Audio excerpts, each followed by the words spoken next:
Bem, graças a Deus, graças ao nosso Deus, ao nosso Pai, já está chegando a hora de fazermos a fogueira santa.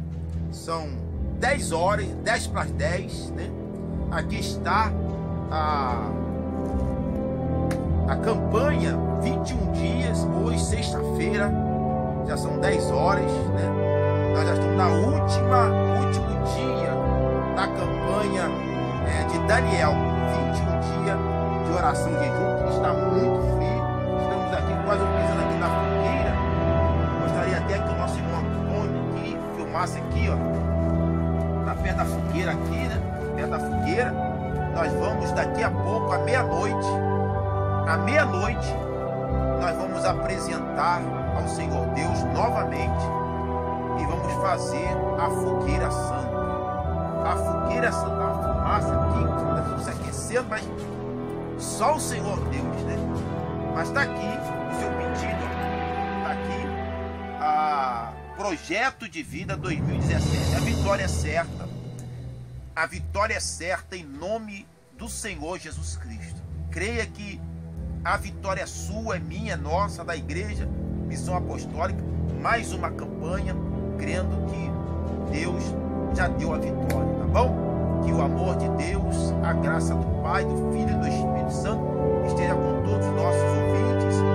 Você que está assistindo no Facebook, no YouTube. Bem, Deus abençoe. Eu quero que você venha na Missão Apostólica agora. Terça-feira agora, eu vou fazer a oração forte.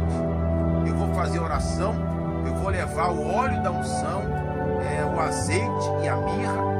Terça-feira agora, eu vou fazer a unção de manhã, de tarde e de noite. Às 9 horas da manhã, às 3 horas da tarde e às 7h30 da noite, dentro da Missão Apostólica.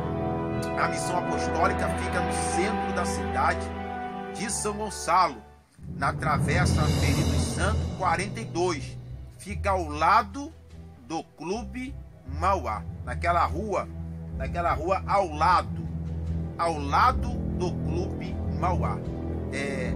Terça-feira eu vou fazer a unção e eu vou atender o senhor e a senhora 9 da manhã, 3 horas da tarde e às 7h30 da noite.